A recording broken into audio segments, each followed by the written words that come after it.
Alors bonjour tout le monde! Aujourd'hui, je vais vous guider dans la création d'un graphique de style courbe avec le logiciel Excel. Donc, une fois votre tableau créé, vous sélectionnez vos données, celles que vous voulez inclure dans votre graphique, avec un clic glisse. Donc, je sélectionne, je glisse, j'appuie sur Insertion, l'onglet Insertion, Graphique recommandé, je choisis le graphique de style courbe, j'appuie sur OK. Donc, mon graphique apparaît. Maintenant, on va l'embellir, on va le mettre en forme. On va afficher les éléments de graphique en appuyant sur le plus. On va ajouter le titre des axes, comme ça ici. Je clique dans la zone et là, je supprime ce qui est déjà inscrit pour le remplacer par le titre de mon axe à moi.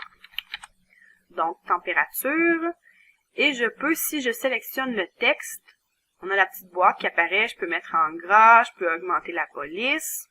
Si toutefois la petite boîte apparaît pas, on peut passer par l'onglet Accueil et directement ici mettre en gras et augmenter la police. Donc je peux faire la même chose avec l'autre axe et aussi le titre du graphique. Ça fonctionne de la même façon. Ensuite, si je retourne dans les éléments de graphique, je peux afficher les étiquettes de données si je veux avoir mes valeurs exactes dans mon graphique. Et si j'ai besoin d'une courbe de tendance, je pointe sur courbe de tendance, j'appuie sur la petite flèche noire, et là je choisis autre option. J'ai une fenêtre qui va s'afficher à droite. Je commence par choisir le type de courbe que je veux avoir. Donc moi je vais conserver linéaire. Si je descends en bas, complètement en bas, je fais afficher l'équation sur le graphique. Donc vous voyez que l'équation apparaît. Et je peux aussi afficher le coefficient de détermination, si je coche l'autre case en dessous. Je peux fermer cette fenêtre-là. Là, on voit que c'est pas très lisible, donc je peux sélectionner l'équation et le coefficient et le déplacer sur le graphique là, pour que ce soit plus facile à voir. Donc ensuite, je peux modifier le style de mon graphique. Il y en a plusieurs styles, donc disons que je vais choisir le noir. Et je peux choisir la couleur. Si je veux pas que ce soit en bleu, mais que je voudrais que ce soit en vert, disons, je vais choisir cette palette-ci. Ensuite, je peux déplacer le graphique sur la page. Donc, je sélectionne mon graphique et avec un clic glisse, je peux le déplacer.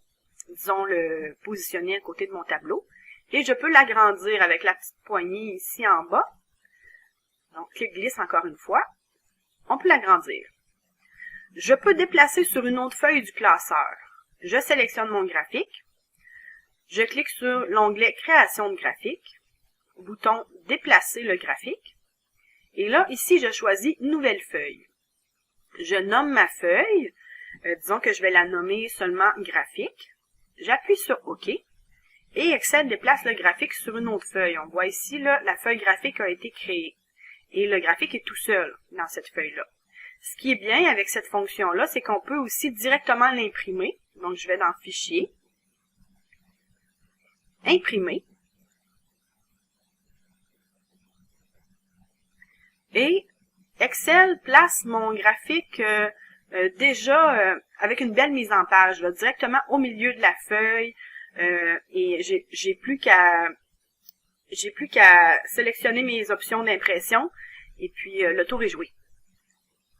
Si j'ai un rapport à faire et que je veux y inclure mon graphique Excel, donc ce que je vais faire, je vais le copier et je vais aller le copier dans mon document Word.